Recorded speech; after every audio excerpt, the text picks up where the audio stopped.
Okay, so this is our Airbnb for the week.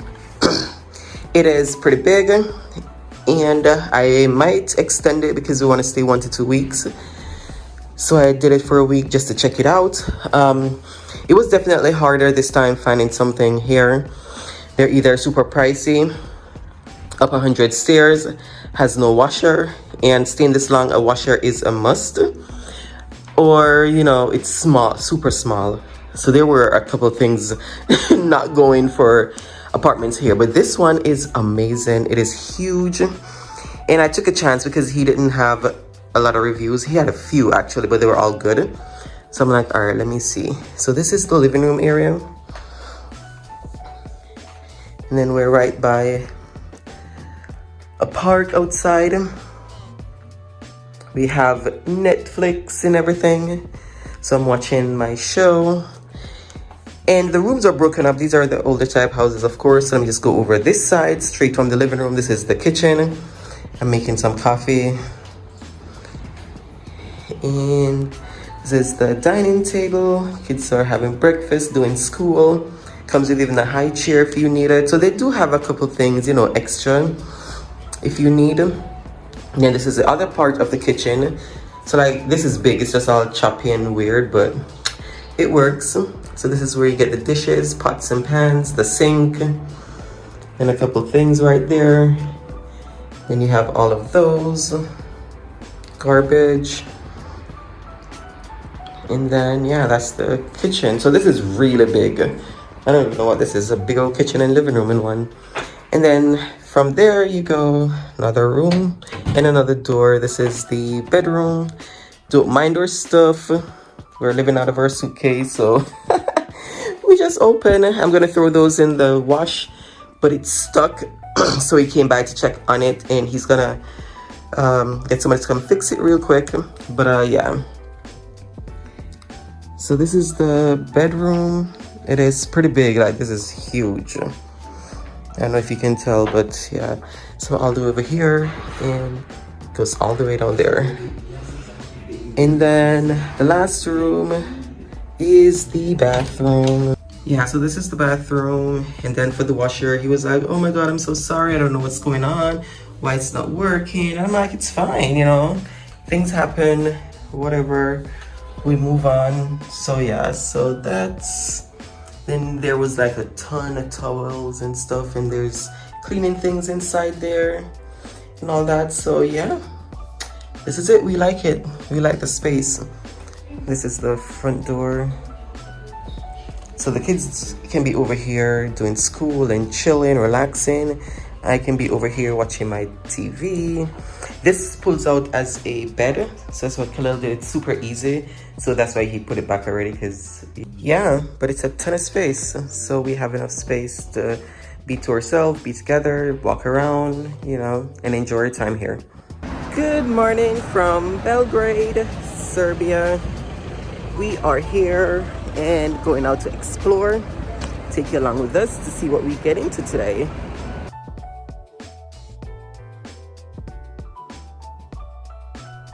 Belgrade, or Serbo-Croatian Beograd, is the capital city of Serbia. It lies at the confluence of the Danube and the Sava rivers in the north-central part of the country. It is for this reason that traveling in the Balkans has become increasingly popular in recent years. Croatia and Slovenia in particular have seen a massive increase in tourism, especially since joining the EU. Their fairy tale castles, stunning coastline, and pristine nature parks appeal to many foreigners and tourists. However, the influx of Balkan tourism seems to be concentrated in those countries that boast untouched Adriatic coastline, meaning landlocked nations like Serbia fall short on the international tourism scale. It is such a shame, because Serbia, and notably the capital Belgrade, is one of the best destinations to visit in all of Europe. It is a must. We have been loving it here. It is absolutely beautiful. Nothing like I would have imagined. I could not have thought this is what Serbia, this is what Belgrade looks like. I was pleasantly surprised.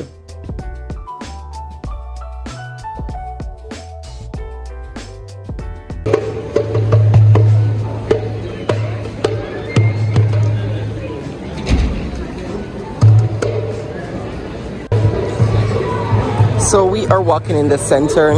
It is so beautiful, still Christmassy, and it is packed with people. Like some of the cities that I would not expect to be so vibrant and full. You know, not because of any reason, I just never really thought about it. But they are full of people and everyone is just out enjoying life. It's just beautiful.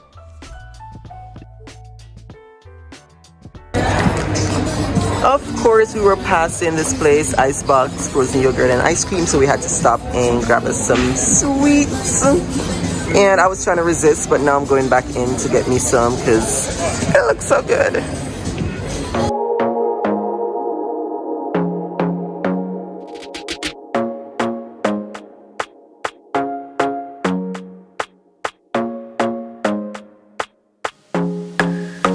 If you are enjoying this video and all our other videos traveling around the world as a family, mom and 2 kids, definitely give us a like, hit that thumbs up button, hit the notification bell to stay up to date on our adventures, and subscribe. It helps us and we appreciate you.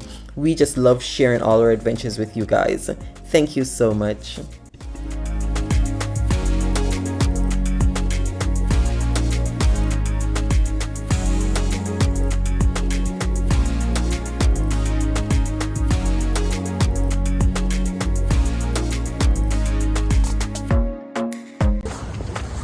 We are going down to see the waterfront and they were just messing with me. Well, not Jarrell, Kalel. And all of a sudden he stopped talking. So we're just walking around checking this place out. It is so beautiful.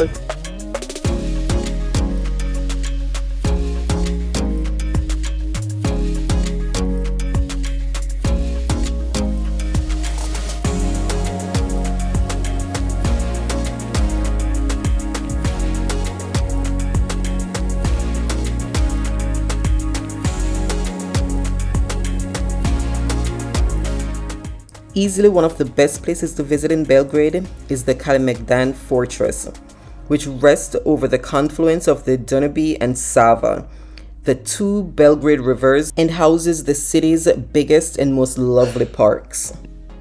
It is the perfect place to spend a warm afternoon drinking a beer, admiring the city views, just relaxing. The fortress is also home to one of the top museums in Belgrade and the Belgrade Zoo.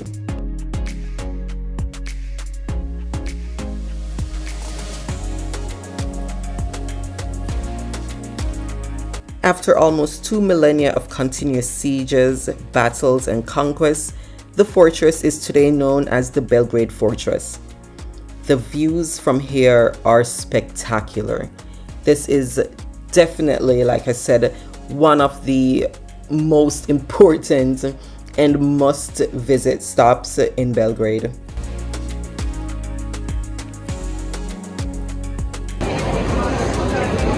It is seriously packed out here. I'm like, is this all tourists and locals? Nobody's going to work. I know, like, I'm talking about myself too. But this is crazy. But it's so pretty.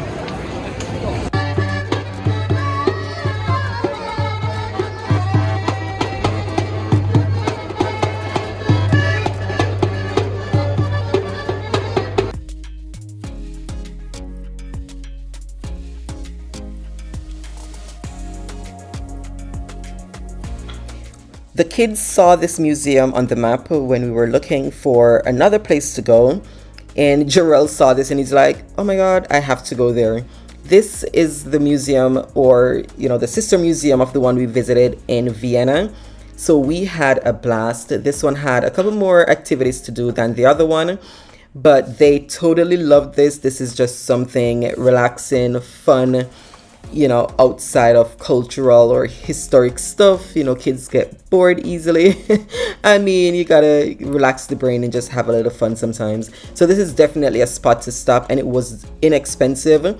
So definitely something to put on the list, especially if you have kids you're traveling with or you're a kid at heart.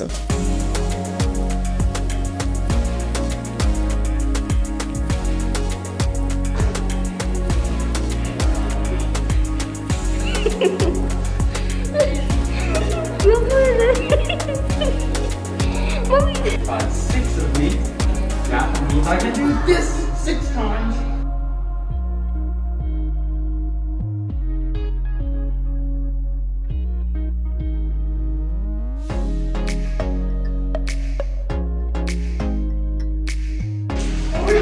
There's a ton of letters.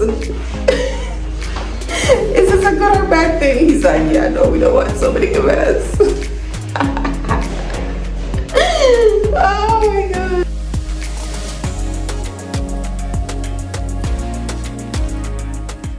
Belgrade is a walkable city, so we've just been walking pretty much everywhere we go. We've taken a taxi once, but that's in an upcoming video. But everything else, we've just been walking. The bus system and the tram system looks like it runs pretty regular. There's always a tram or a bus going. And Google now has all the bus information, so it is easy to take a bus or a tram. It gives you all that information, unlike in some of the places in the Balkans, like Albania. But because we are located centrally, we do not have to worry about taking public transportation. We just walk.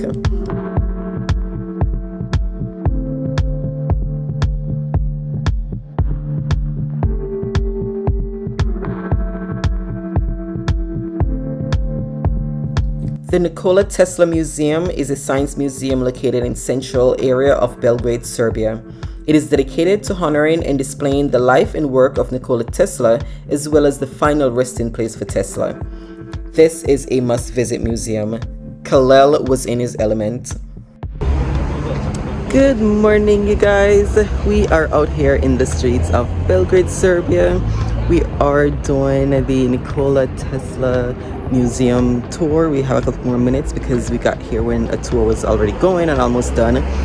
So we are waiting on the next one in English. And then check out a couple more spots, grab some food. You know, gotta eat the local food, try it out. We've been trying a couple things and we're in love. So yeah, come see how our day goes.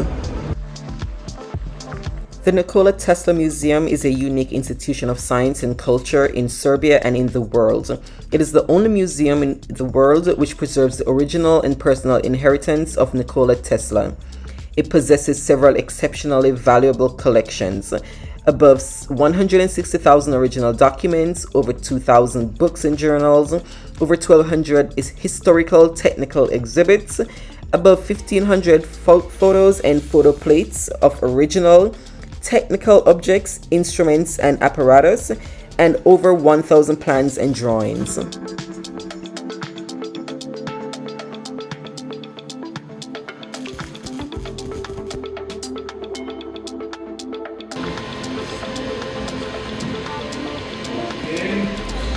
Lightning in 3, 2, now the flash, please. Lightning in 3, 2, 1. 3, 2, 1. It's almost no.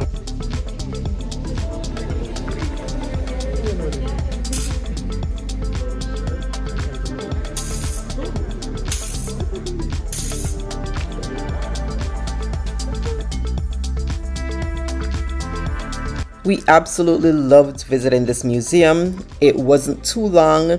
It was interactive, so that made it super interesting and more fun for the kids and for myself and for everybody else there, because everybody was just having a good old time. So this is definitely one that you must put on your list, especially if you have kids or yourself, you're interested in technology and all of that. It is definitely a must-see.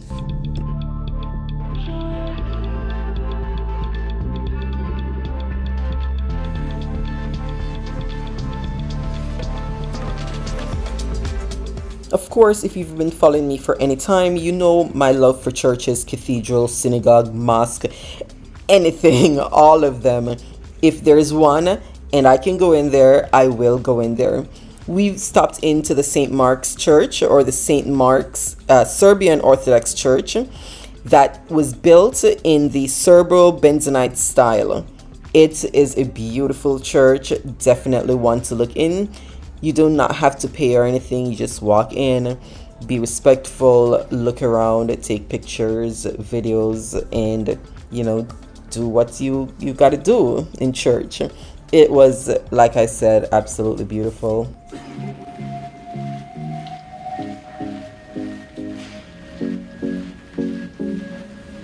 Getting to Belgrade from Sarajevo in Bosnia, it was a decent trek. I believe it was 7 or 8 hour bus ride. The fun part was we were the only ones crossing the border. There were a couple other people on the bus, but they all left before crossing the border into Serbia. So when the immigration came on the bus, he was like, "Oh, you have the bus to yourself." It was just us, the bus driver, and the conductor or his assistant.